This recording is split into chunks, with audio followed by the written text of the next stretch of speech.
Can I get your James, spell JANICE KEEF.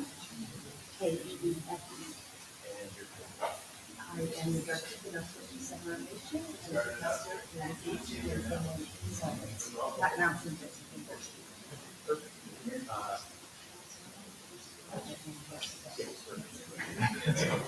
These are the very good.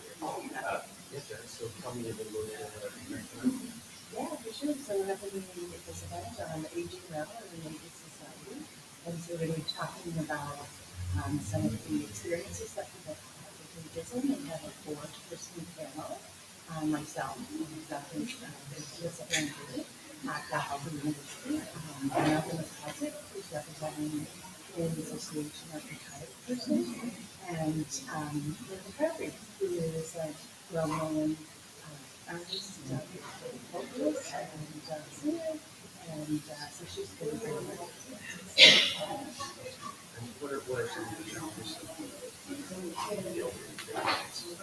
Yeah, so I think there's a lot of challenges in different areas of society.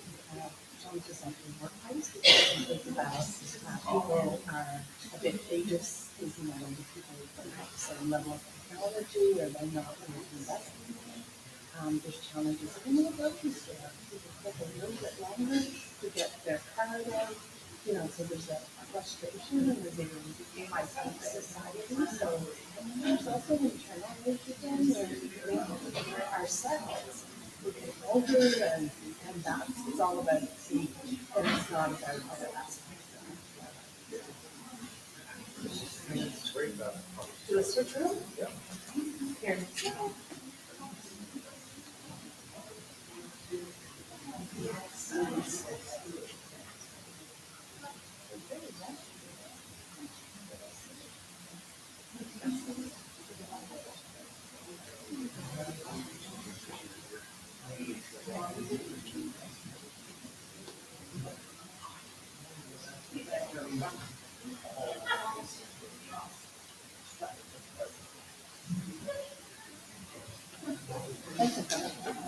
After hours.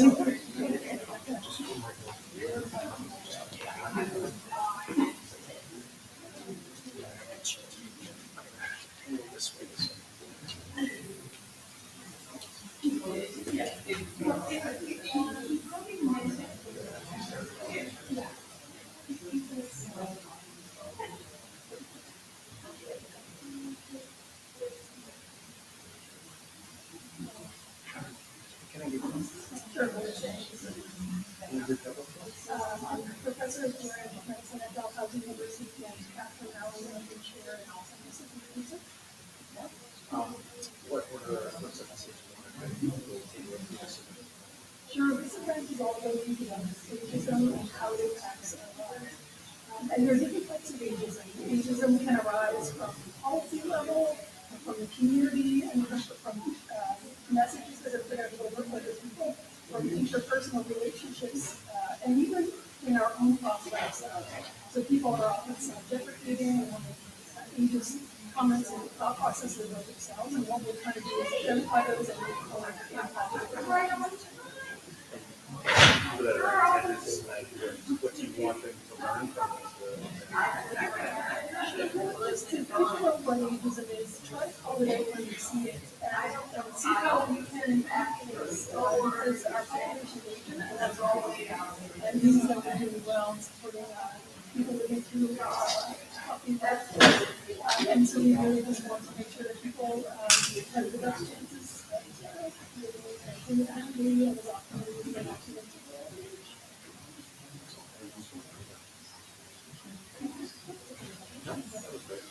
It's great.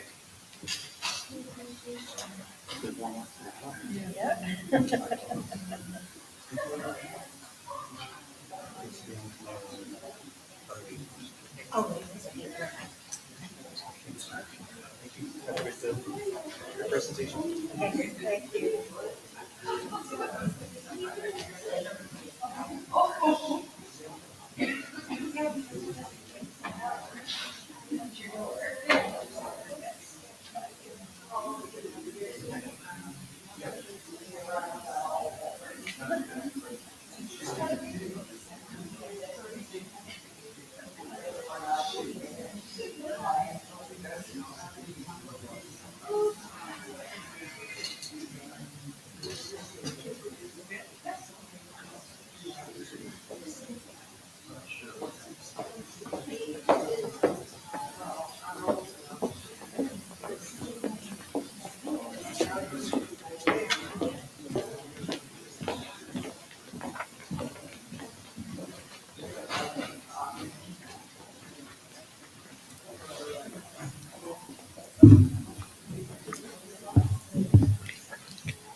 Welcome, everyone, and good evening. My name is Allison Black, and I'm a programming specialist here at the Central Library. On behalf of the Central Library, thank you so much for joining us for a conversation about aging well in the face of ageism. This program is held in partnership with the Nova Scotia Centre on Aging, with Mount St. Vincent University, and the Kathryn Allen Weldon Chair in Alzheimer's Research with Dalhousie University. I wish to begin today's event by acknowledging that we are in Mi'kma'ki. We live, work, and play on ancestral land that belongs to the Mi'kmaq people, the first peoples of Nova Scotia. We recognize and deeply appreciate their historic connection to this place. We're grateful for the opportunity to meet here this evening, and we thank all the generations of people who have taken care of this land for thousands of years. And just a few housekeeping notes. Washrooms are located at the back of the hall, up the stairs on your left-hand side. We kindly ask you to please place your cell phones on silent. If you have any garbage, please dispose of them in the garbage recycling bins just over here. And fire exits are located at the back of the hall, through those doors, or through the vestibule on your right-hand side. And without further ado, please join me in welcoming our MC for this evening.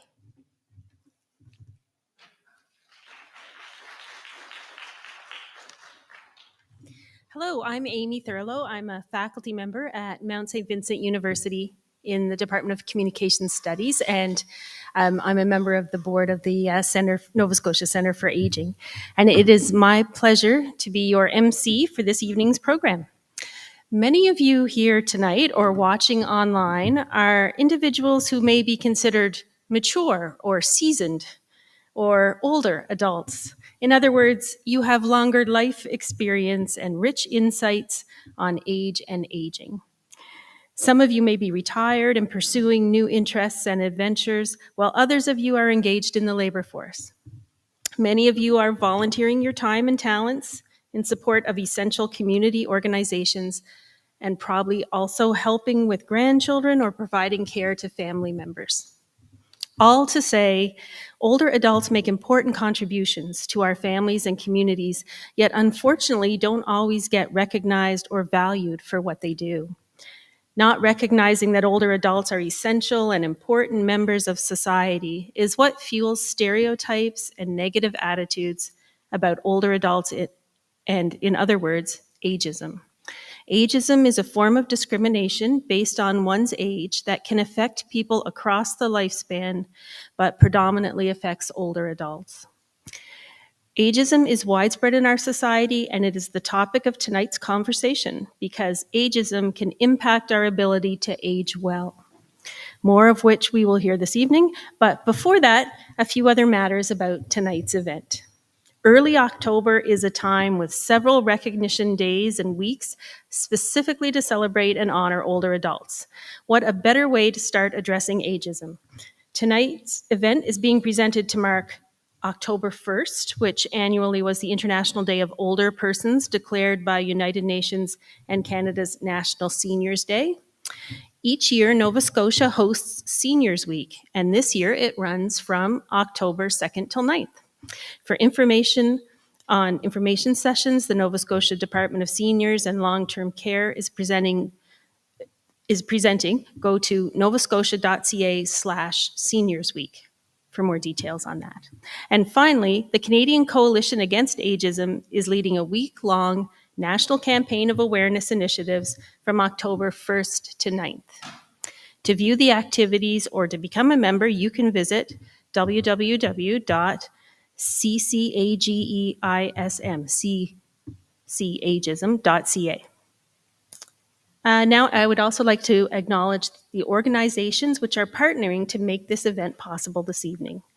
They include the Nova Scotia Centre on Aging, the Kathryn Allen Weldon Chair in Alzheimer's Research, and Halifax Public Libraries. Halifax Public Libraries and other public libraries serve as a community hub in many communities across Nova Scotia. They are a place of socialization, learning, and engagement for older Nova Scotians through hosting community events, offering library programming, and volunteer opportunities. Tonight, for those present, our friends here at the Halifax Central Library have made available 2 specific resources that may be beneficial to the audience. Information on one-on-one technology sessions and seniors' mental health and memory kits in collaboration with Alzheimer's Society. They also have made several other resources available, and those are on the resource table just over here to my left. We also have some conference bags from the Center for Aging, all free for the taking. So please take a look at the resource table before you leave. Our main financial support for this event has been provided by the Dr. F.R. McKinnon Endowment Fund, a fund that supports the mission and mandate of the Nova Scotia Centre on Aging. Our program this evening will involve a conversation amongst the individuals on the stage for 60 minutes or so. This will be followed by some time for comments and discussion with our audience here at the library and our online participants. We will have a couple of individuals in the audience with microphones.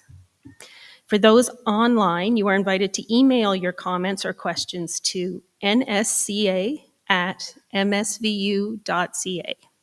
and they will be incorporated into the discussion here as appropriate. At about 8 p.m., we'll wrap up the formal part of the evening and the live stream will conclude.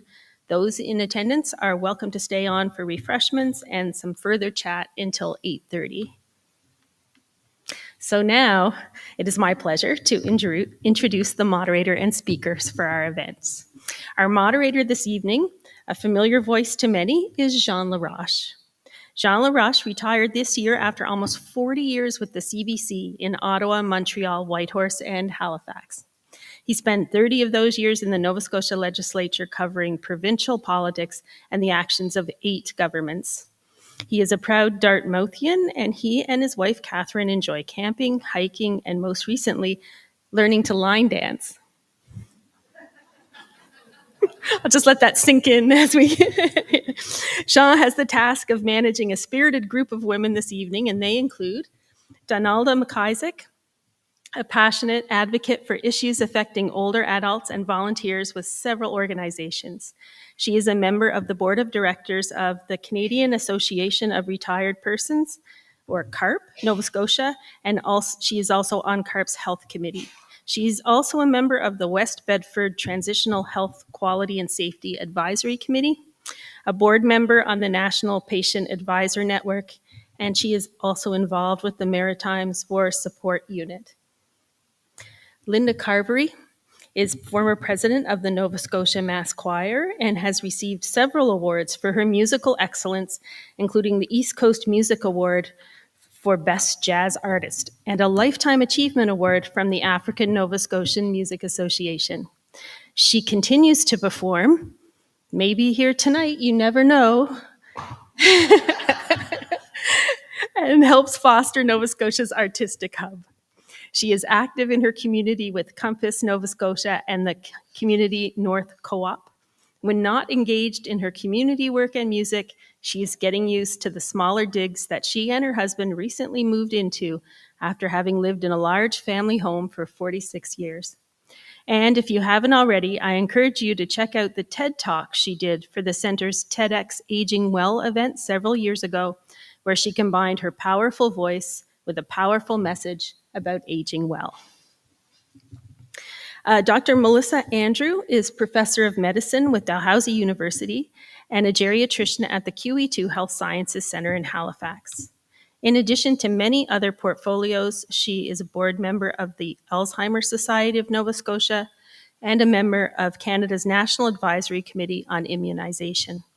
Her research areas include frailty, social vulnerability, vaccinology, and cognitive impairment.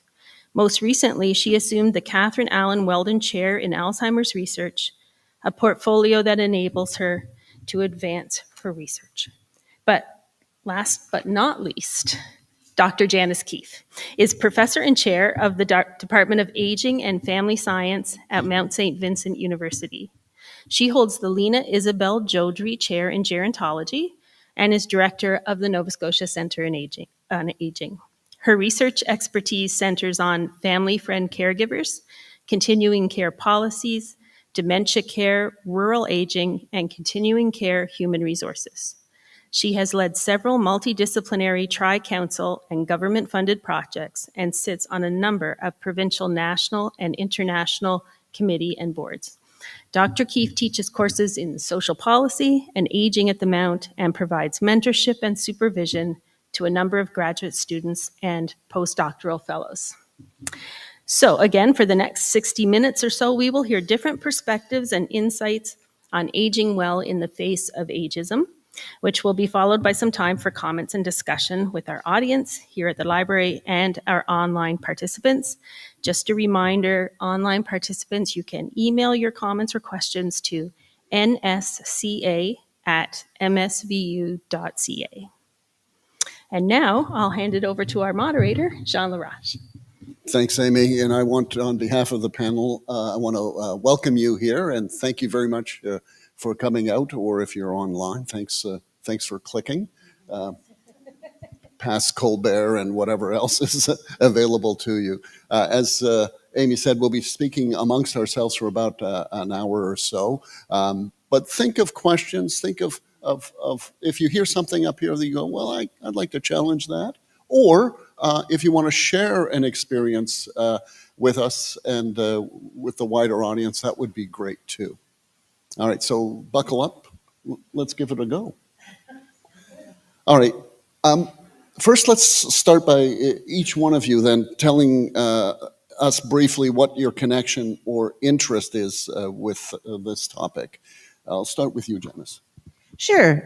So at the Nova Scotia Centre on Aging, our mission is improving the quality of life of older people and their families.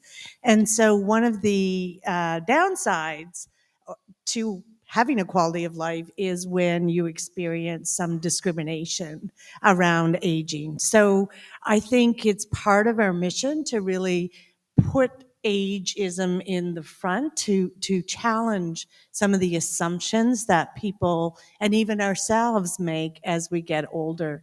And we've done a number of different research projects, particularly looking at older workers. So how are older workers treated in the workplace? I can tell you already, the number of times people ask me, when are you retiring anyway? Is really interesting, because there's an assumption that, man, you're getting old, you should retire. And so that's just, it's such an interesting subversive kind of approach that I think we want to challenge here. So that's kind of where I'm coming from, more of an academic, but also recognizing, even in my own family, in my own community, that sometimes, it's not the way we think or treat older people is really not fair. Thank you very much. I share that experience with you because I think almost every premier I covered wanted to know when I was planning to retire. Sooner the better. Melissa? Yeah, sure, thanks. I guess I'll come at it from a clinical lens, from working with people navigating aging, and especially I would say with cognitive impairment and dementia, because it has so much, there's a whole other layer of this intersectionality that will come up. And if we think about ageism, that can, where does ageism come up? So there's different levels, right? There's the societal views of, do we value older people? How do we promote the well-being of older people and have policies that support them? There's interpersonal, sort of just the relationships that we'd have with other people. And then there's the self ageist kind of comments that we bring ourselves down. And there's a lot of, it's sometimes said in jest, but like the senior moment comments, the things about, I'm getting too old for this, etc.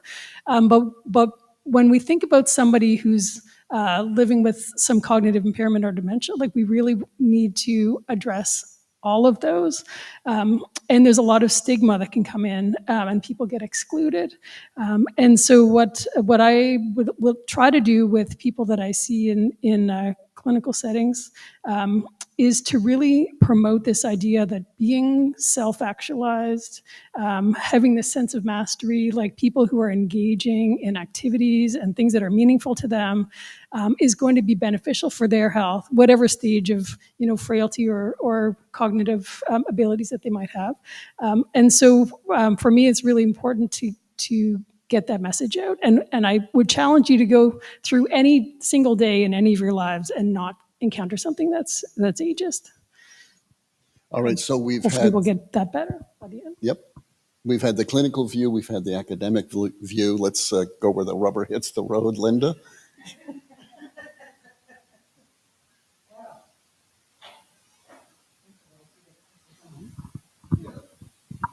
The reason why I'm here is because I've always been intrigued, interested, and amazed at how some people link together the ages of older women in particular and what we should and should not be doing.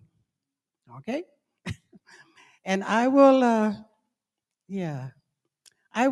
that I have learned a lot from my close to 102 late mother. And I just want to give you one example.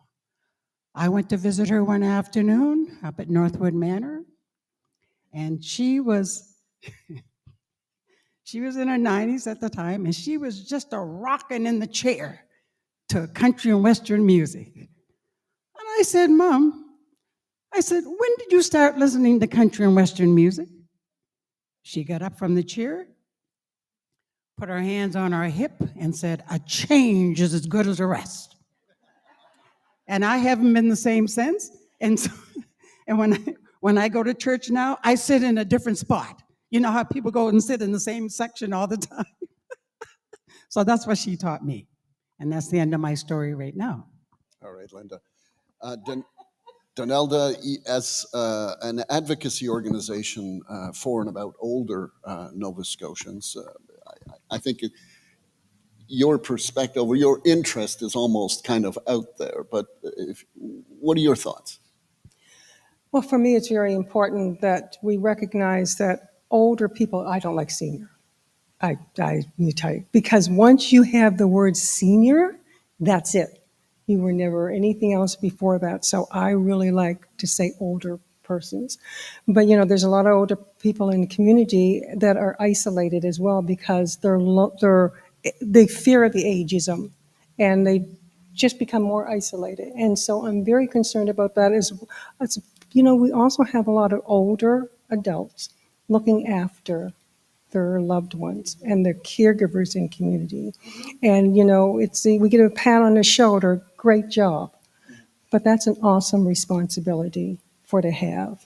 And, we need to do good. And I'm really glad we're having this conversation. It's an uncomfortable conversation because it can make you uncomfortable, but we need to have this conversation around ageism. And Amy touched on it earlier in the introduction. We are having this conversation because ageism does exist. And as you say, it is something we should talk about like the other isms. But the term ageism can really be off-putting to some people, not well understood. Can you share some examples of what ageism looks like? You want to start, Donelda? Oh, that's a good one. Are you ever going to dye your hair? I beg your pardon? I know. Thank you. Right? But, or it's just that fact of you just are made to feel that you go somewhere and you're just made to feel that you're too old to do this. Or it's interesting because I have the attitude of I'm just me. And so I just sort of walk in the room and I'm just me. But lately, if you ask me my age, I want to know why. Because all of a sudden, it's not my qualifications. it's my age. And you feel it inside, and it doesn't leave you feeling very good. Yeah, I think that's a really great comment, and how we. I almost have the opposite effect because I'll say, "Look, I'm 62. What is your problem?" Because people will say, "Oh, when you get to be over 60," I'm like, "Over 60? What are you talking about? I'm over 60." Right. And so I think sometimes we need to challenge people. We need to say, "Why?" Just as you are. Why are you asking me that? Who cares how old I am? Unless it's to get, OAS or something like that. We don't want to miss out on those things. But I do think age is so relative, and ageism isn't only older people. We are ageist against young people too. I mean, people follow young people around in the grocery store thinking they're going to steal something. Like, that's also ageism, right? So I think calling out it as an ism, as a discrimination, I think is really important in a nice way. Linda?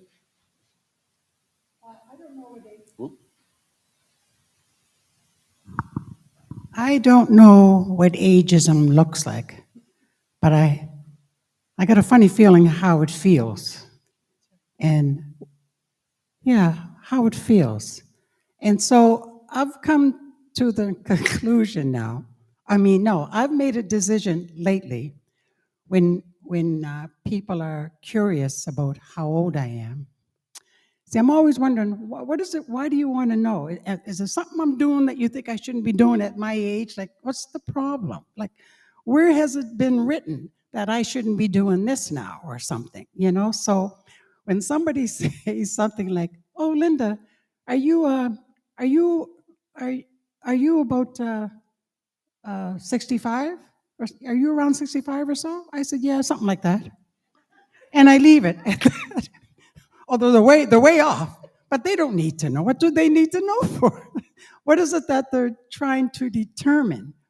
But I'm so glad that I'm very, very much like my mother, because she really didn't really care.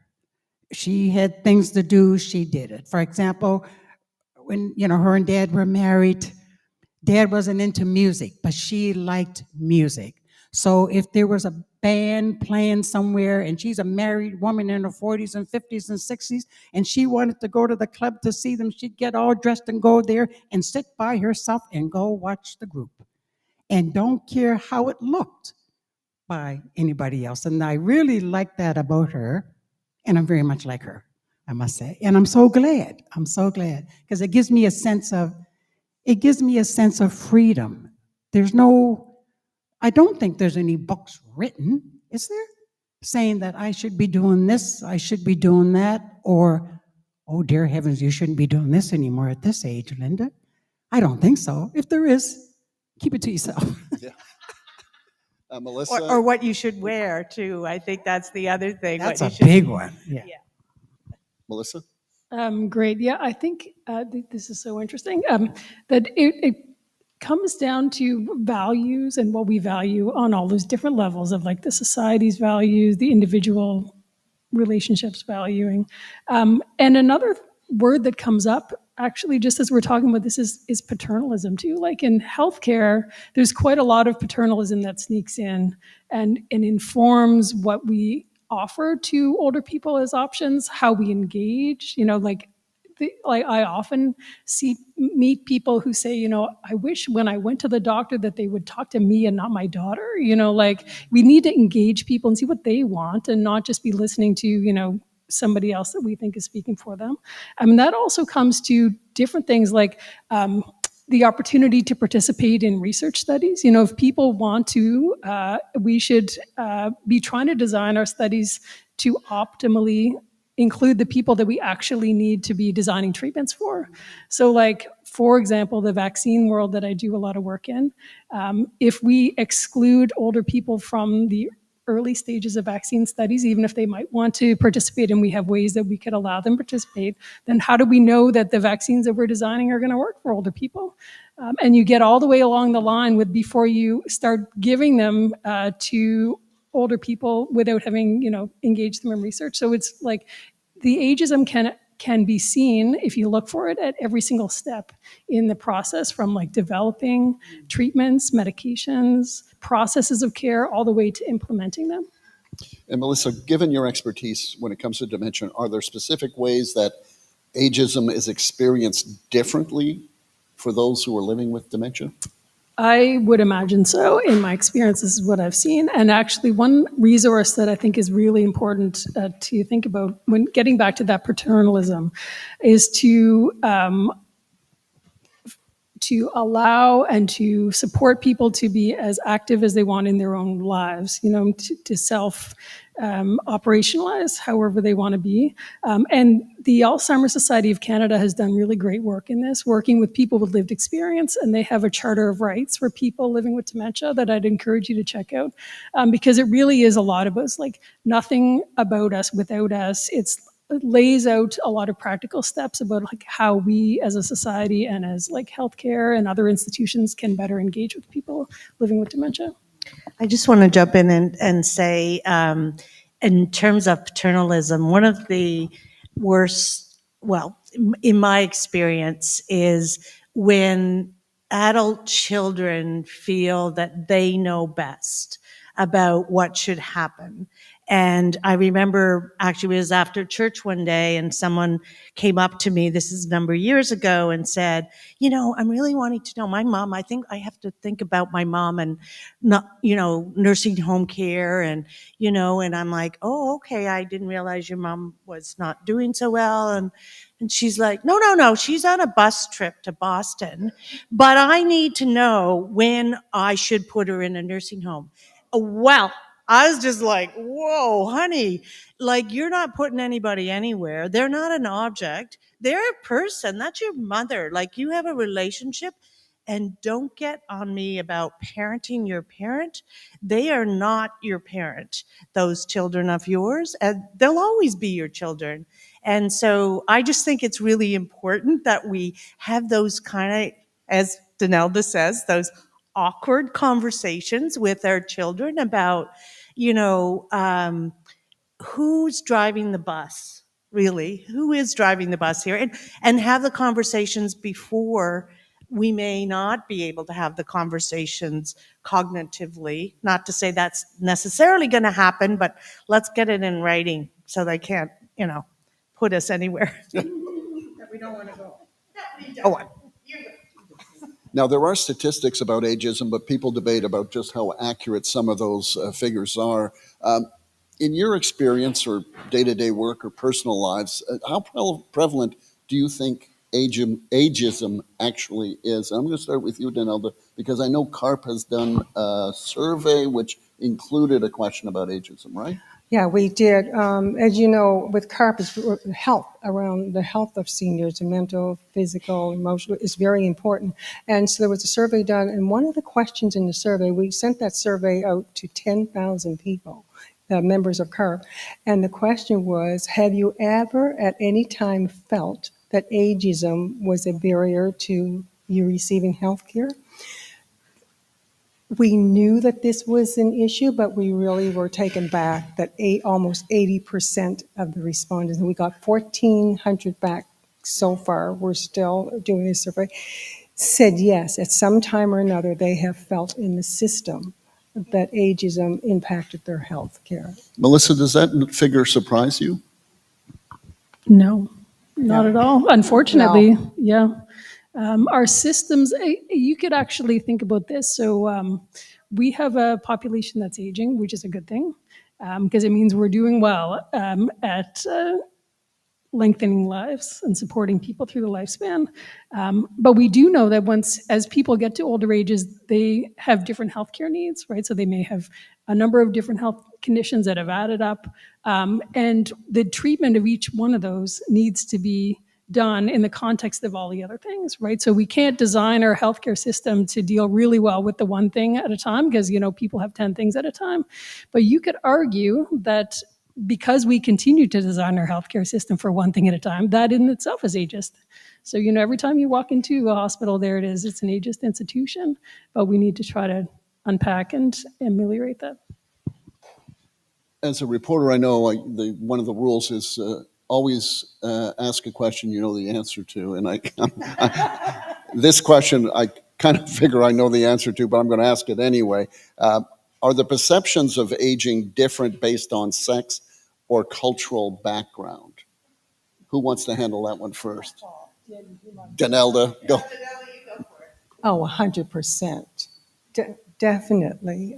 For example, when I asked you if you were going to dye your hair, you responded differently. Like, it was like, how dare you ask me that question? Where women are asked those questions all the time. And I think, especially in workplaces, women are made to feel more inferior as they get older. You have to look a certain way. You have to wear your clothes a certain way. You have to have makeup a certain way, whereas, men can just sort of roll in sometimes. We age gracefully, That's distinguished, that sort of, those kind of adjectives. That's it. That's the one. In your own mind, Aileen. But yeah, it really is. It impacts. It really impacts on how you feel about yourself culturally. And it doesn't matter if you're a female, male. It has an impact. So I think what we need to do is stop looking at, this is just me, stop looking at male, female, culture. Stop looking at all this stuff. What is the impact on the individual, regardless of who they are and where they come from? What's the impact of ageism on that person? Janice, you're champing at the bit. Go ahead. Oh, no, I just think it's such an interesting question just because of what you said. Like, I remember, yes, when I was a young person, younger, I will say, I was told by someone that perhaps I should dye my hair because my son would, on the playground, I might be misconstrued for his grandmother. It's like, whoa, I'm in an aging program. How do you say that to me? So I like your point about, the stereotype that men are distinguished, women are, need to do the facelifts and the eye lifts and the whatever other lifts we need to do to meet whatever we're supposed to look like. It is inherent, and I don't necessarily experience this, but I would suspect that when you combine ageism, it can get combined with other isms, right? So racism, homophobia, like all of these things can sort of intersect and collide to make it the experience at the individual level, I wonder, would be even more difficult. Linda? I remember my father said to me one time, he said, "Girl, I can be all drunked up and laying in the gutter on Saturday night and get back up Sunday morning and go to church. And everybody will say, 'How you doing, Mr. Gordon? How you doing?' And he said, 'You try it and see how they'll respond to you.' And I knew exactly what he was. That said a lot to me. And he knew exactly what he was talking about, the difference, And I said, wow. Melissa? Sure, yeah, very interesting question. So there is this intersectionality of all of people's identities and their social position, as they might call it, of that would be experienced differently. So it's hard to say, even looking at it as a binary, it'd be much more complex than that. But certainly in aging medicine, we see how people age differently. So in general, like women would tend to live longer than men, but obviously not always, and is much more complex than that. But then experience frailty differently and experience cognition and dementia differently too. And one thing that I guess we are doing better at in the research field is intentionally looking at that and examining it and making sure that more of our research is inclusive and looks at the experiences of people in different gender and sex groups. And is there any attempt within the research to do culturally specific research, to be able to say in Indigenous communities, we talk a lot about elders and the position that they hold within their community, less so maybe in other communities? For sure. I mean, I think that our center hasn't done a lot of research with Indigenous groups, but we work with people who are writing this edited book about including older people in the development of research. So calling it essential voices, that if you're going to have kind of like nothing with them without them, if you're going to have authentic relationships with advisors who are older and they're supporting your research program, you need to listen to what they are telling you about their experience.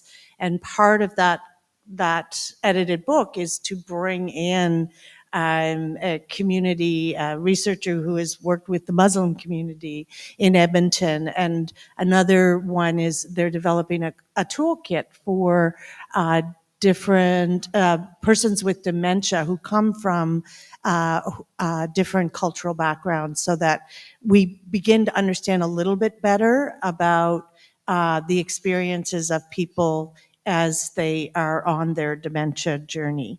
I think that's really important. It's not, I think there are other scholars that are more, they're more knowledgeable about that than I am, but I think it's a really important area that we need to go into.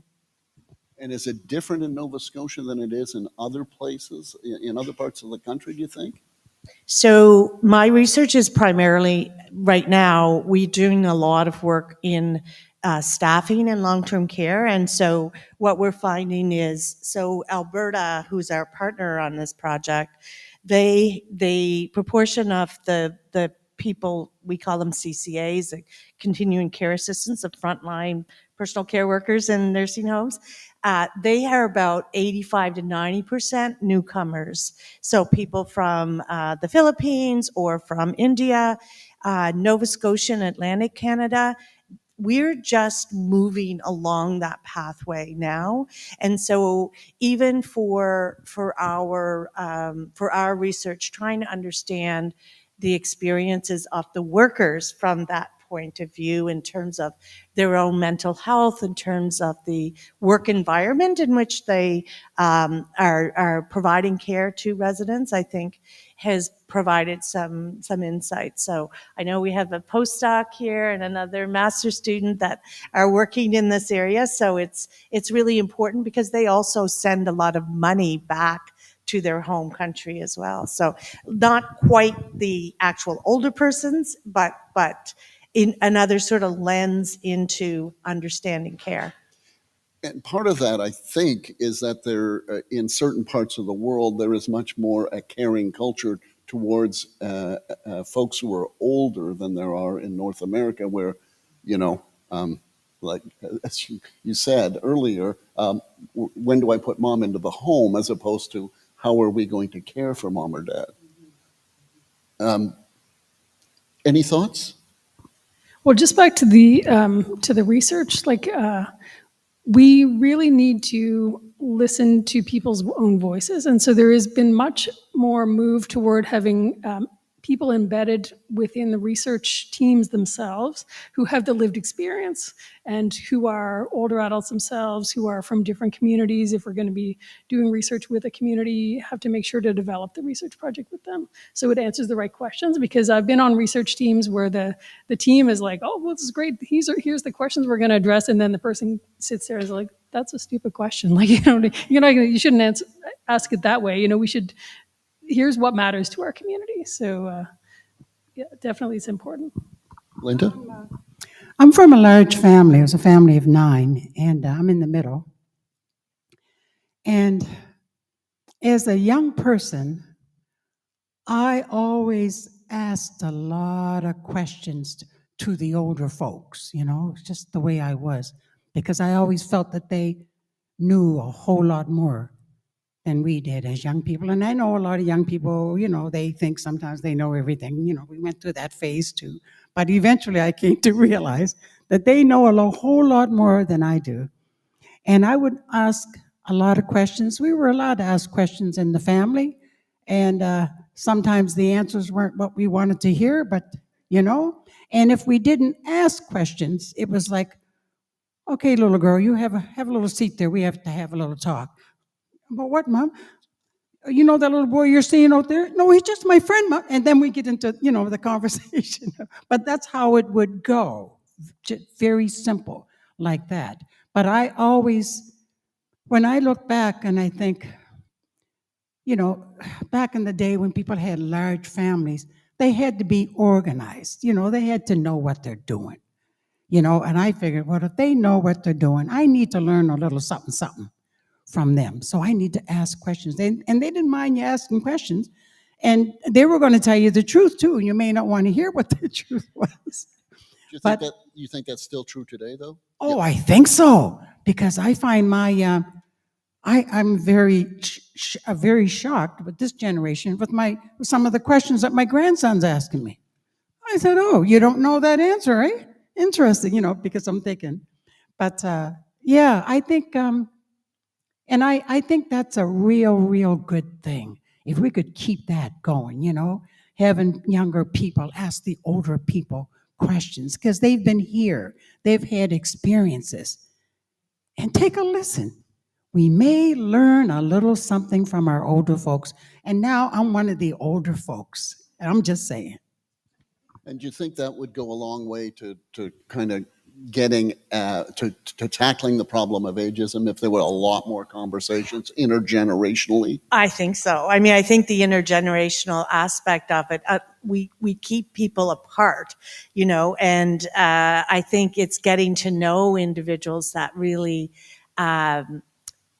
gives a different perspective. I teach intro to aging. So this is students, a lot of them coming right out of high school. They land in my class and I'm going on about older people and trying to help them understand, because I think sometimes, they have grandparents, et cetera, but they don't always understand the difference, like the diversity within the group, right? So we lump people together like 65 and older or 75 and older, but those 75-year-olds, they've had a heck of a lot of different experiences. And so that shapes who they are, as Donelda was saying, like ask about the individual too.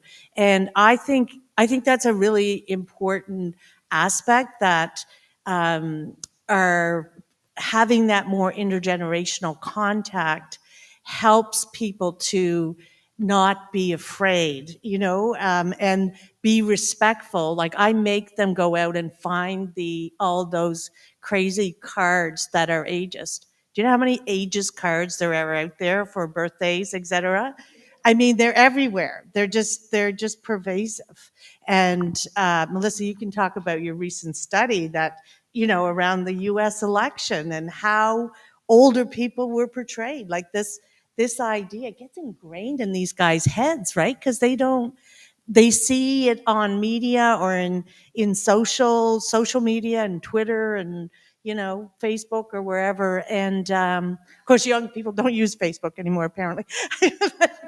I'm aging myself.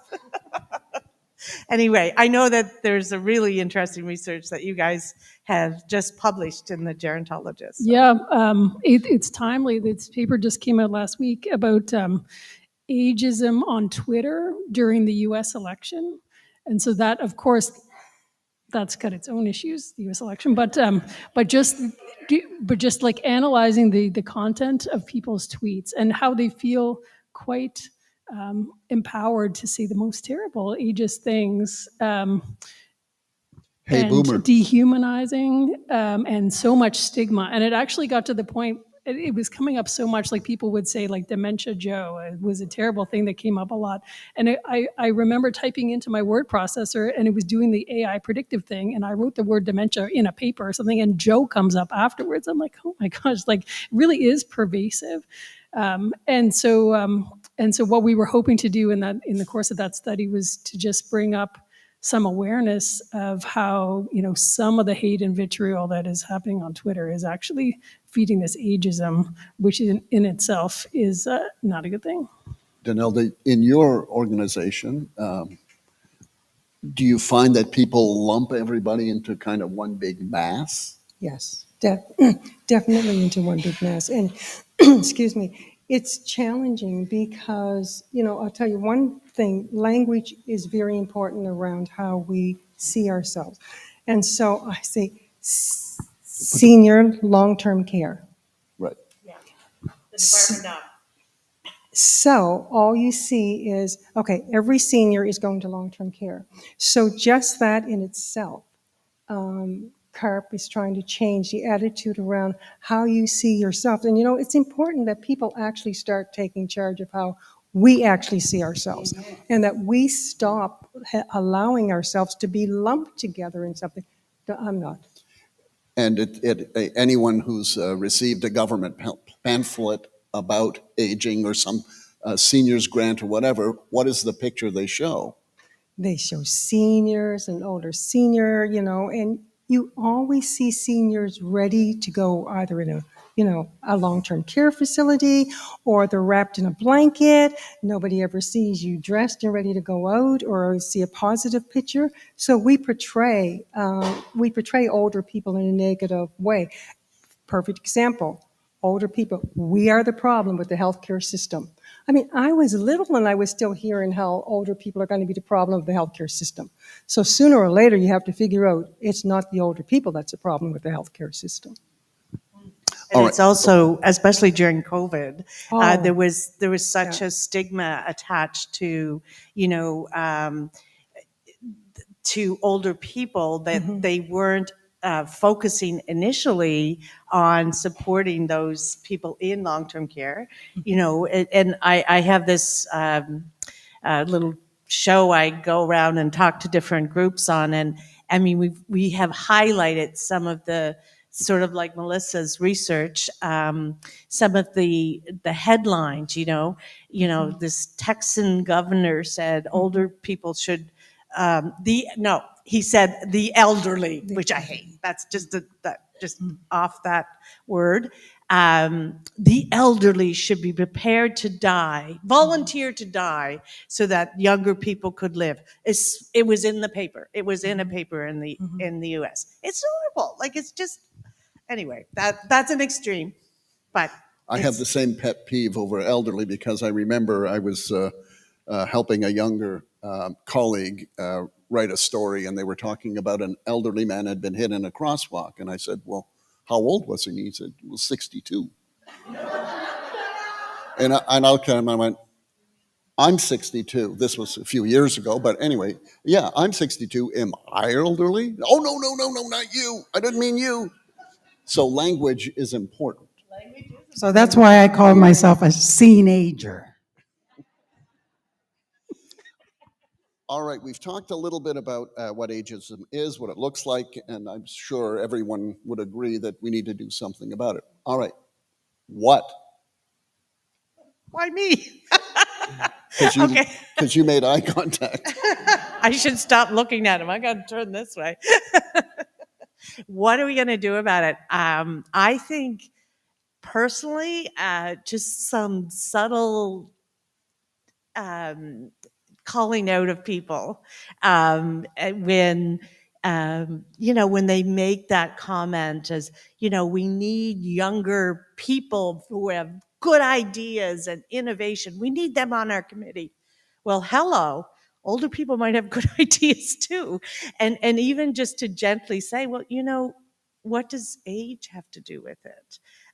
Isn't it about what we're thinking, about exploring different things? So that sort of just pausing to reflect on when we do that internal ageist kind of speak to each other, when we limit who we are because somebody thinks we shouldn't wear that, or we shouldn't be that, or we shouldn't do that, right? Should act our age.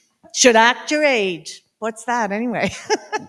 I think it's really important that we have numerous conversations with younger people and older people together. I think that's so important. I think we need to do a lot of that. And we can both benefit, the older people and the younger people, whoever they may be. Melissa? Yes, I agree with checking it at our individual and interpersonal levels. And I'll also add then the systems change, because we've hinted a bit and we've talked about how, there's this message about the silver tsunami and like the older adults are going to sink the healthcare system and all this stuff. Well, we can flip that and say, it's not the older adults' fault that we didn't design our healthcare system to meet their needs, and we need to get on it and improve it.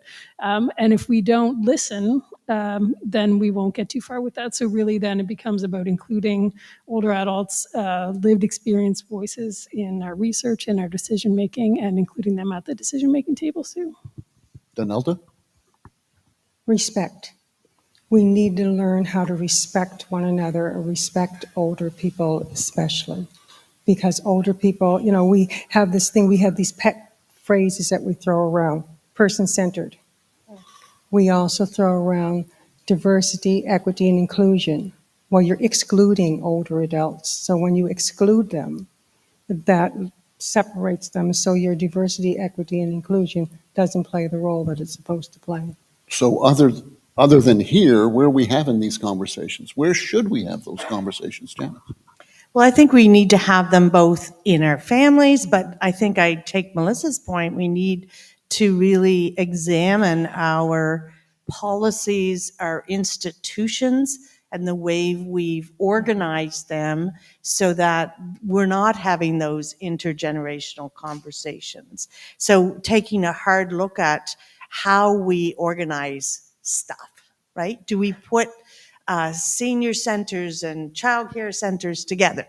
Do we separate them out so they're isolated? Do we integrate people into living arrangements that have both a range of different age groups? Like we knew, I went into aging because in 1981, or maybe it was 82, I did a paper which looked at the demographics. I was in second year university and I went, oh my God, it's going to go from 8% to 25%. There's got to be a job for me there. There's got to be a job for me there. But you know what? The systems, as Melissa was saying, like around the healthcare, that hasn't changed enough to really address that increased population. And the other thing is, my God, they make it as if it's older people's fault that they got older. They lived long enough. They live long enough and they need health care. It's your fault. There's a blame game going on there that I think we need to call out. That's all I'm saying. I would like to add, my husband and I just recently downsized, and we moved into a co-op, and I'm really big on diversity. Now, let me tell you what the criteria was. Long-term North End members, seniors, young families, Indigenous populations, African Nova Scotians, and disabled members. And I said to myself, you know what? That's how we should be living anyway, so that we can know and learn more about each other. And it's a wonderful community. Like it's, you meet all the different kids and you hear children laughing, and you just learn so much when you're with other people that aren't like you. And I think it's amazing. And I thought, what a great concept. And we applied right away and we got in because we fit just about, my husband and I fit just about all of the criteria. We really did. So I was really, really, really happy to share that. Melissa, when I was covering politics for a couple of years, they used to, successive governments have siloed seniors care or the Department of Seniors. It was always kind of separate from healthcare. Is that helpful or not? Yeah, it's interesting. I guess it would depend on how it was operationalized. Like, if it's bringing attention to and bringing an advocate to all these decision-making tables who has that lens, then maybe it's beneficial. But then it does run the risk, just as public health runs the risk of having, so little resource compared to the big monster that is acute care that takes all of the funding and the resources. So that would be the concern, and then it would further other. So in some ways, maybe cross-cutting that lens rather than having the different silos might be a more constructive way to go. And you talked about a little bit about internal ageism. How do you check yourself, or do you? Is that the answer? Is checking yourself? It is, I think. It's calling out yourself or your partner or, a child or whomever about, well, why do you think that way? It's just, I'm also from a family of 9. And, I'm the second youngest. So I'm always, I have an older siblings. And so it's just like, so what if you're this age?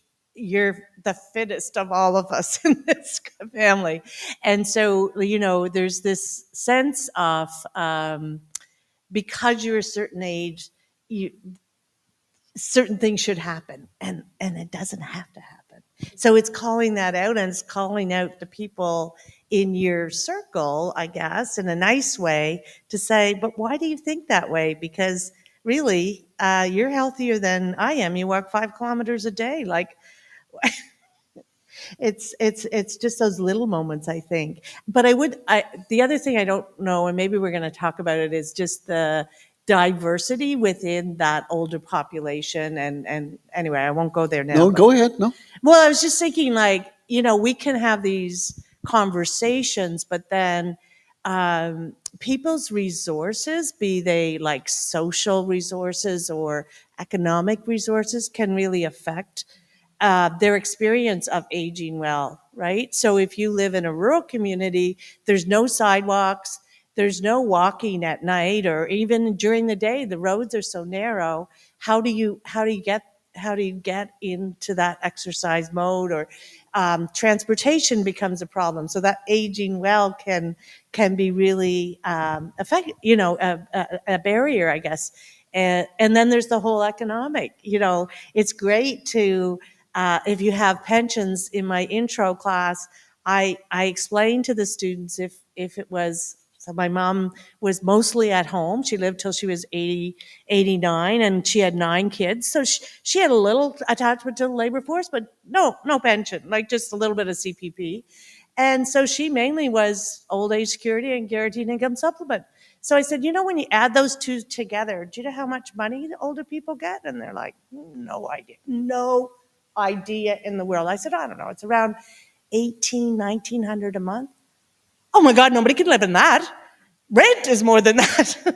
And so they're just this idea that they have no idea how, and there's so much diversity, right? And so we can talk about ageism and whatever, but the experiences of the individual, again, is going to be affected by their economic circumstances, their locale where they live, how much family and friends are around them, whether they're married or not, whether they have children or not, whether they're, have been discriminated throughout their life because they're homosexual. Like, there's so much diversity, way more, I think. Go ahead, And I Danelle. think, despite the whole conversation that we're having here, this puts it in a nutshell. Exactly. It's looking at the reality of it and the impact that ageism is having on the older population.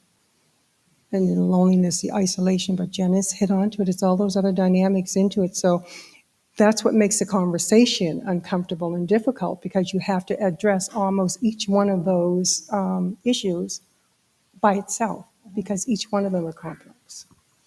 See, I'm sorry. So go ahead, Linda.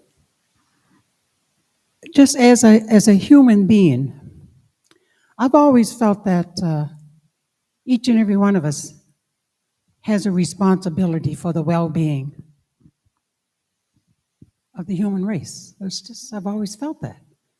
And I know I have some friends who are older, who are beginning to feel a little isolated and stuff. And I had a conversation last night And she said, well, Linda, you know, I get a lot of enjoyment out of music. And I said, by George, why don't you just join a choir? And I put a little bug in her head because I'm already in a choir and I do some solo work, but I'm joining another choir starting Thursday, a choir that doesn't perform. They get together at 10:30 in the morning on Thursday and they sing. And I can't think of too much of anything else that's uplifting. And I remember our choir director saying to us one time from LA, he said, if you can talk, you can sing. I'm just not saying how well. That's what he said. And you know, I just think we have a responsibility as a human being, in my opinion, to support each other. The young and the old and the in-between. It shouldn't matter because we all have something to offer each other. I've always felt that way, even as a child. And I remember saying to my mother one time, because we had 9 children, and I'm in the middle. And, you know, they didn't have much in the way of birth control and stuff like that, right? I said, Mom, if you could have done anything about it, would I be here? Nope. At least she was being truthful. You know, she was saying, no, Linda, I wouldn't have had so many children if I was able to do something about it. And I thanked her for that because she was being truthful. And you can't tell me that families that had 12, 13, 14, 15 kids planned that. I'm just saying. And I just think it's important that we talk to each other. And, you know, we can learn so much. And a lot of times, you know, we have older people who think they can't learn nothing from the youngins. And some of the youngins thinking they can't learn nothing from the older people. They don't know nothing. It's not true. It's not true. Take a little time and hang out with them. You'd be surprised how much you can learn. Melissa, this notion of aging well, how are we doing? Yeah, well, there would be, just like back to what Janice was talking about, a really broad range of how well people age. And, you know, I guess if we're going to find out how well we're doing, we need to ask the people themselves, you know, how do they feel about the way that their life is going? And strive to do better. I was listening to a podcast recently, and they framed ageism in a really interesting way. They said it's the ism that pits us against our future selves. It's like, wow, when you think about it that way, like you could have empathy for, if you can envision yourself in the future, maybe if you're a young person who has ageist attitudes, maybe try to envision yourself in the future, try to, you know, see with, you know, empathize with that future self and see what you would want then. And you can be pretty sure you wouldn't want somebody else to be making all your decisions and telling you where to go and not making the communities accessible. Because that's another thing that can help support people in aging well is this idea of age-friendly communities, which are things like accessibility and transit and you know, green spaces and benches to sit down on. And if you think about that, it's not only beneficial for people who are older, it's beneficial for everybody. It really just lifts the whole community in a really positive way. Janice, do you have any sense of where Canada is in the world in terms of doing that kind of stuff? Because it seems like there's innovative stuff always happening somewhere else. And Always. I wish we had that. Well, we actually have in Canada age-friendly communities. I think Melissa's talking about Canada was trying to be a leader in that area. It was a large.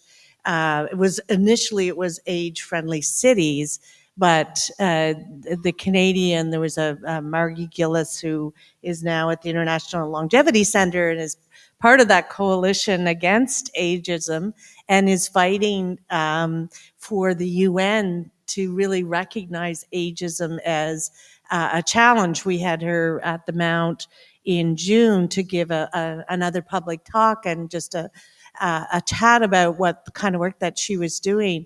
But this age-friendly communities that Melissa, she changed it from just cities, that we have to think about rural and remote communities also being age friendly, and everything from health and social services to how we communicate with each other. Like, how many times do we hear press 1, press 2, and then boom, you're cut off. So how do we make all of those systems, transportation, the benches that when you get tired you can sit down. It also helps for a mother with a small child, right? That's walking around. It benefits everyone if we make our communities that much more age friendly. I do think there are places in the world where there are lots of innovation where, dementia, like I think of some of the Scandinavian countries where there are more of embracing people's ability to engage in the society, even when they have dementia. So like that sort of idea of being respectful of people's agency to do something.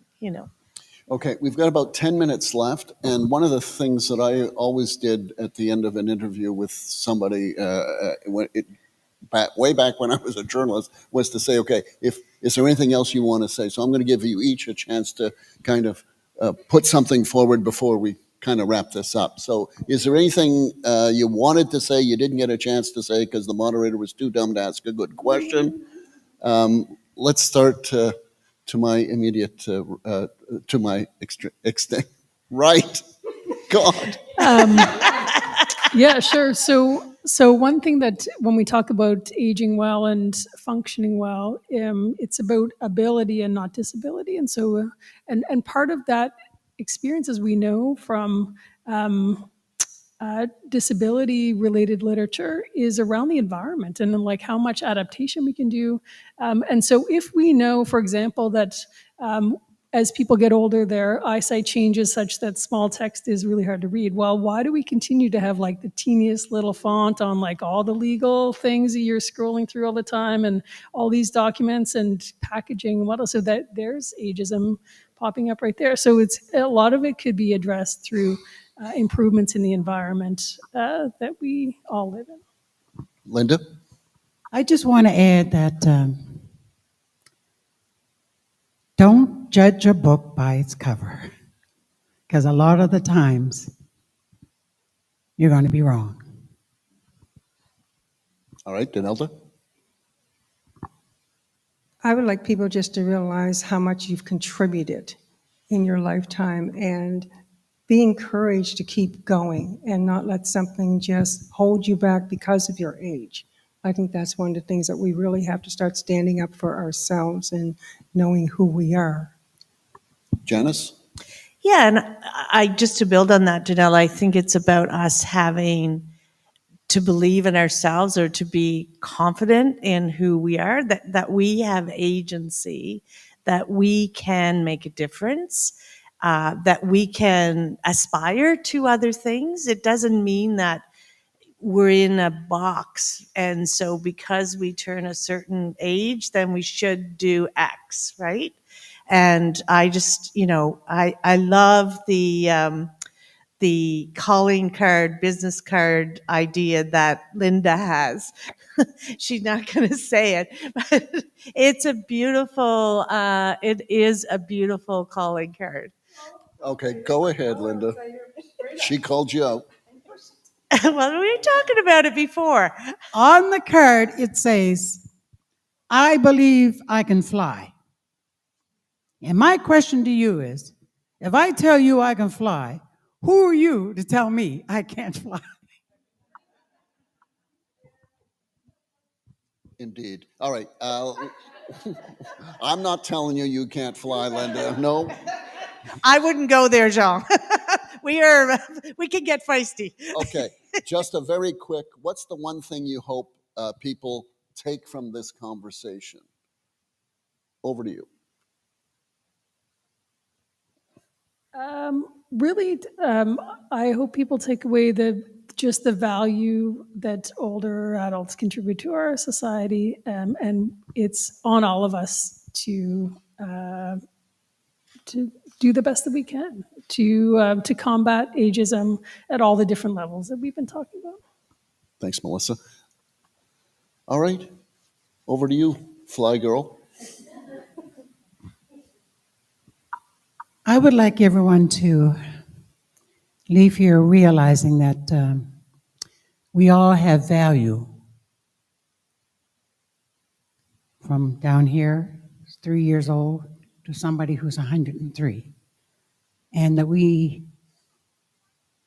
I feel it's our responsibility to get to know their value. And once we know our value, it makes a big difference. But it usually starts from us first.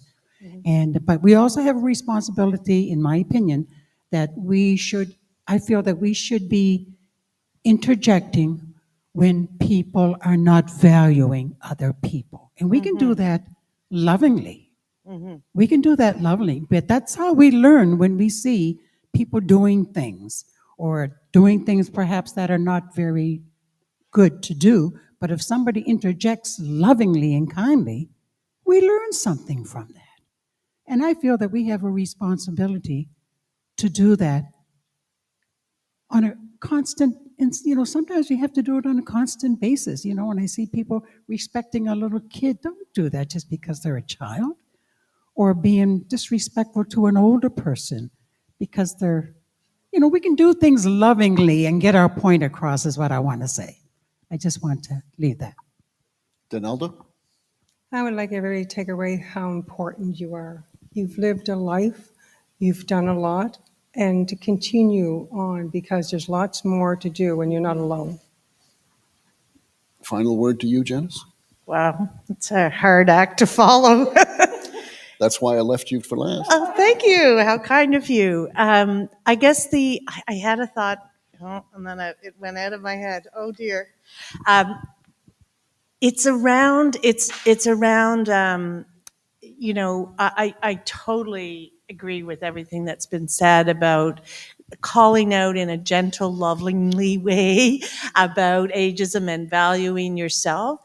I think there's also a need to recognize the diversity within that population, so that people may have different levels of exposure to talks like this, or have different levels of education, to have different levels of income, that will all impact their capacity, that vision of what aging well means to them.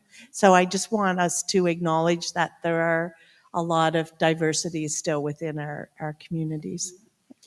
And it's not usually the role of the moderator to add their 2 cents, but I'm going to do that. We're going to give you permission. Thank you.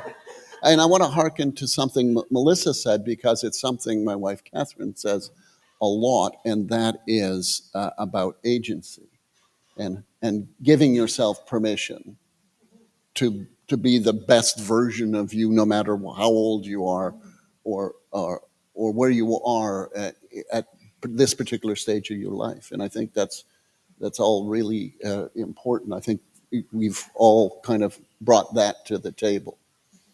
Anyway, that's it for our part of the discussion, but we want to add your voices. So if you have a question, if you want to join our discussion, challenge anything that you've heard this evening, please feel free to do so. And of course, you may have had some questions online, so I turn back over to Amy.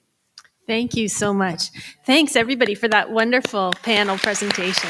That was just really interesting and insightful. Appreciate that. So now, as Jean said, we're going to open it up and hear from our audience. I think first first let me remind the online audience of our email address. It's nsca@msvu.ca. Feel free to email in your questions. If we don't have time to get to all the email questions this evening, don't worry, because we're going to review them this week and we'll get back to you on that. And if you're in the audience and you have a question, you can just put your hand up, and one of our folks with the microphone will come to you so you can ask your question. I think first we'll throw open the mic and take some questions, and then we have some questions for you too to get your thoughts on a few specific things. So first of all, anybody have a question? Oh, over here, yeah. Just wait, the microphone's coming. Just one sec. The mic's coming. Yeah. Go ahead. I found it very important that some of you commented on the value of being from a big family. And I'm 90 years old, and I'm from a family of 9. But the point is, my concern is today they have small families. We learned from each other, from our brothers and sisters and relatives. My concern is with these very small families, you will not have that same effect. And that feeling may not be as respectful as we were for our ancestors, our older people. So I can't change that, but I'm very much aware of that.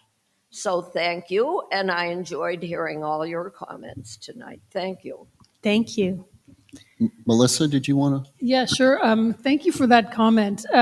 So there's a couple of things that come to mind, but one is that there is some really interesting research that shows that people who go into geriatrics, so healthcare professionals who who end up working with older adults, one of the biggest determinants of that, or one of the things that leads people to that career, is having relationships throughout their life, say with grandparents or older people in their own families and their own lives. And so it is a great point that if we lose that, then we don't have this sort of empathy that's being built, these relationships, the valuing of people through your entire life that then leads to your careers.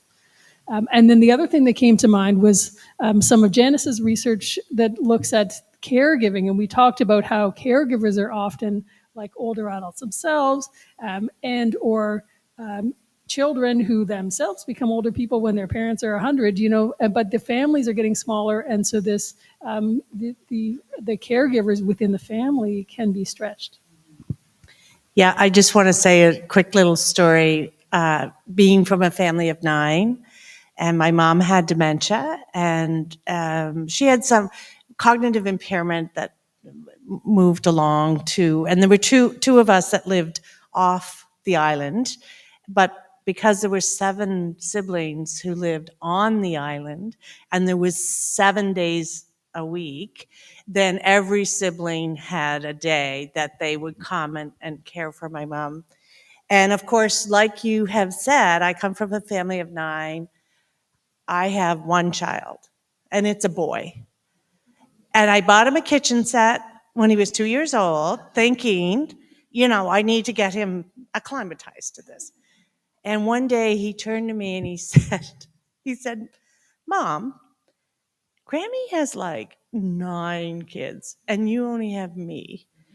And I said, I know, it's going to be okay. He said, but when do I get to put you in a nursing home? Because he's just a little bit of a shit disturber. Yeah.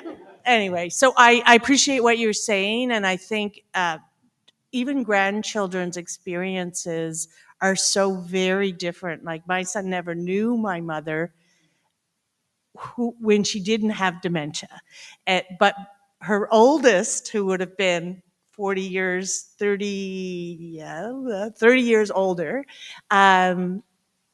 she'd give them the car. Like Grammy, if the parents wouldn't give them the car, down the road to Grammy's to get the car. So very different relationships is what I'm trying to say. Yeah, but really interesting question. Another question? Danny, the microphone's coming to you. Hi, I have a mom. She's 81, and I noticed when she turned 80, people started treating her really differently than when she was in her 70s.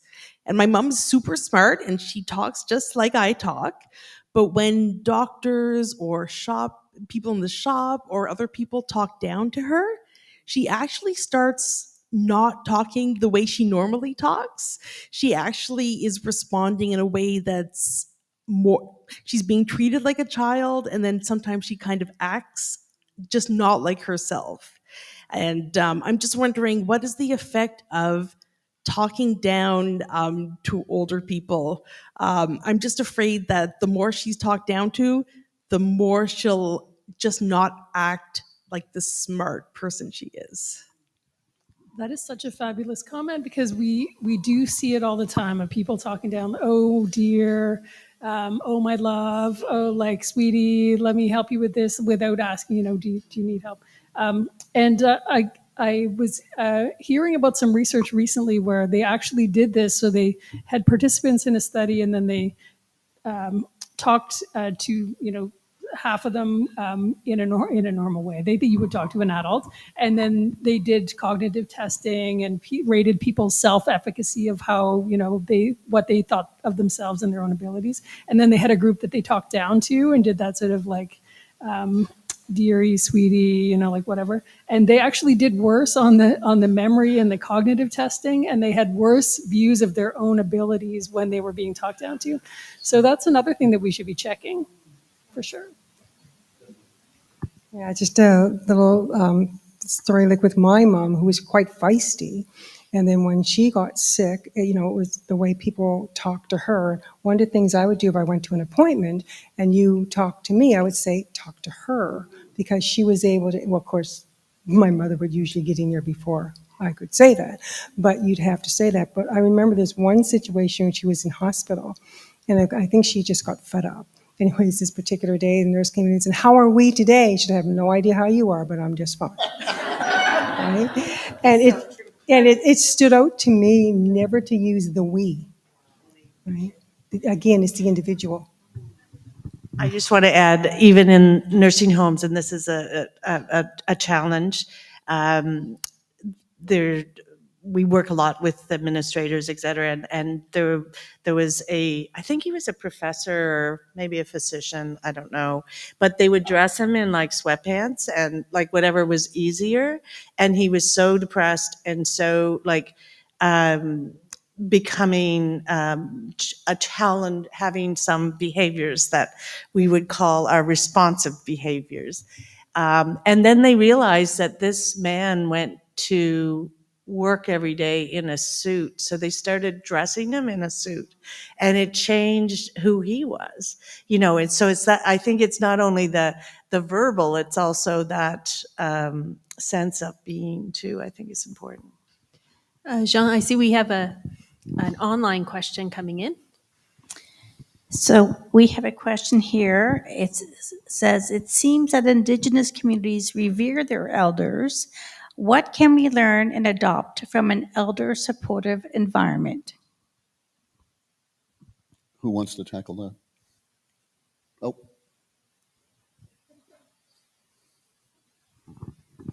Yeah, I think that's a great question. And I think, again, I'm not an expert in this area at all, but I think I sort of hearken back to what was said about larger families, because my understanding of some of the Indigenous communities is that, you don't have to be a blood relative to be an auntie or, to be part of that unit. And so I think that sort of community cohesiveness, I think, can be really helpful in terms of, being able to recognize the wisdom, the contributions, and the learnings that we can acquire by listening to our elders, both Indigenous but also within our own families. So, Melissa? Yeah, I agree. And again, not an expert, but I'm a listener. So I do so value the perspectives of different communities, including our Mi'kmaq communities here and other Indigenous communities that I've been working with across Turtle Island. And I find it personally inspiring. And actually, when I give talks, I often start it with a picture by Alan Sillaboy, who's a Mi'kmaq artist here, of grandmother and grandfather. And I find that it just sort of centers me in the value and respect that are cultures that we really need to listen to and learn from, show for older people. Anyone else? Over here.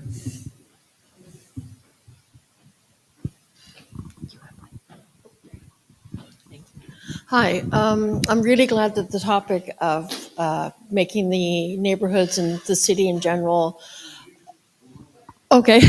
just making cities and neighborhoods in general safer and easier to get around. I'm a pedestrian, and there are some crosswalks in the city that I like to avoid because it's a little crazy.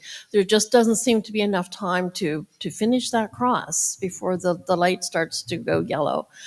And I'm in pretty good shape, but it won't last. And I know, and I'm constantly thinking, how do young parents with young children get across here, especially in the winter where, you've got to deal with snow and ice.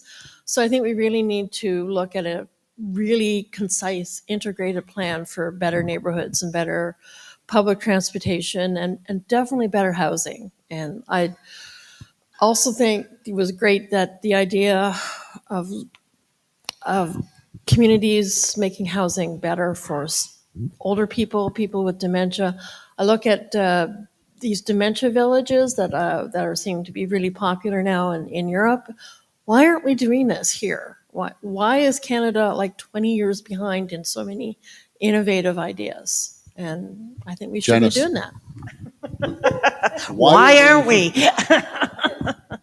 We do have a different social network system, but that's no excuse. I think what you're talking about is having those fundamental age-friendly aspects to your community: housing, transportation, good sidewalks, like accessibility generally, that will both help all ages of the community to be able to participate in community living.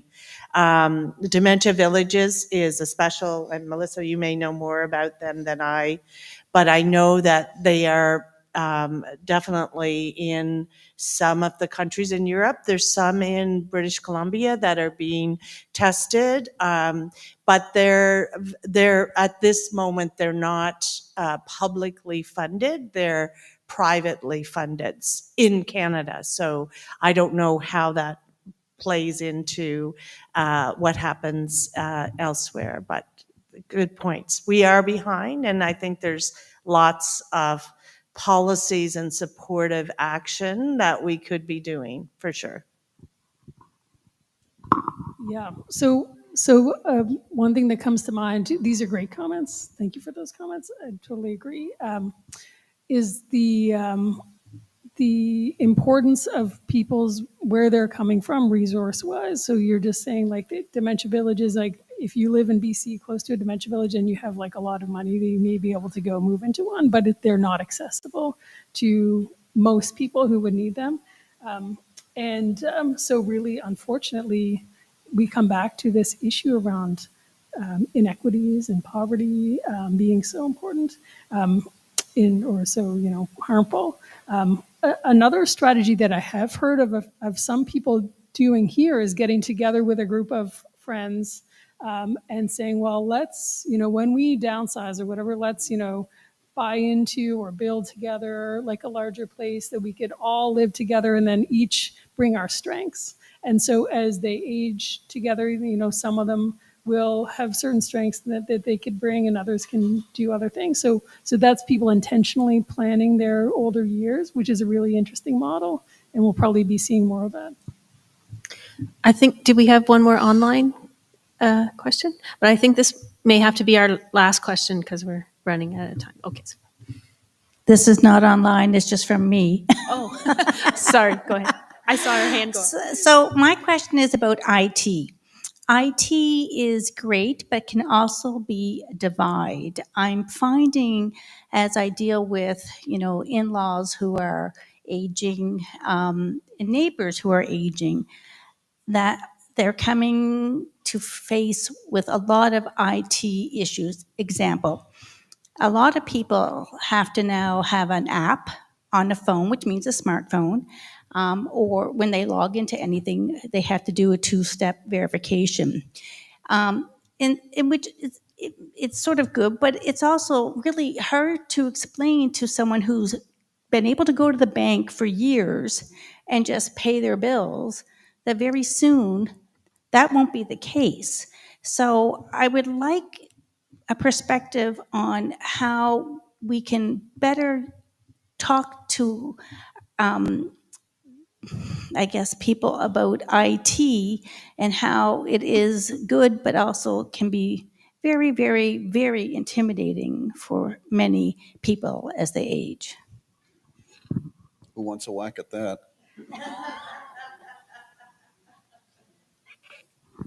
I'm going to get you later. No, it's a great question. And, IT stuff can be really, really complex, and it's always growing. And it can be really helpful, but it crosses that diversity of, can you even afford a smartphone, right? If you only, if you're on OSGIS with a little bit of CPP on the side, like really, some of the packages are horrendous. I do know that the libraries are quite supportive of people who have IT problems, but you have to come into the library. So that's the other sort of issue related to that. I don't have a solution, honestly.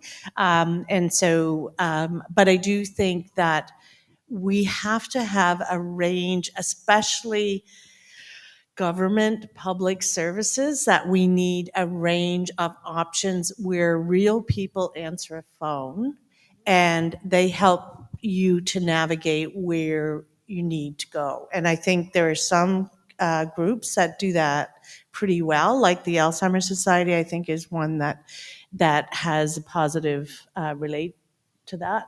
But I think there's a lot more that needs to be done. So I don't have a very good answer to what should be done, other than to say it is a challenge. You can't book you can still phone the airline, but it's rarely. Try to find a phone call. Yeah. There's where diversity comes in. And like I said, we moved into this co-op with a diverse group of people. Now, if I don't know what I'm doing on that app, knock, knock goes to the young woman that lives across the way, who's way younger than me and knows what she's doing on that. And I get help from that. And she'll come and knock on my door for things that she has no idea what to do about. So we help each other. I think it's just so important that we don't be in separated little villages. That's my 2 cents. Thank you. Thanks very much. I see, unfortunately, our time is up, so I want to just thank some people who participated in this evening for making it possible. I'm sure this conversation could have continued on for another hour. Really interesting questions and comments. I want to thank everyone participating in this very important and engaging discussion, and especially to our speakers who shared their passion and insight for these topics. And we appreciate the audience participation as well. Thank you especially to the Halifax Public Library for partnering on this event and hosting us here this evening. Thank you. For staff and students who helped with planning and on-site tonight. And of course, for the fabulous moderator and speakers helping to bring some awareness to this important topic.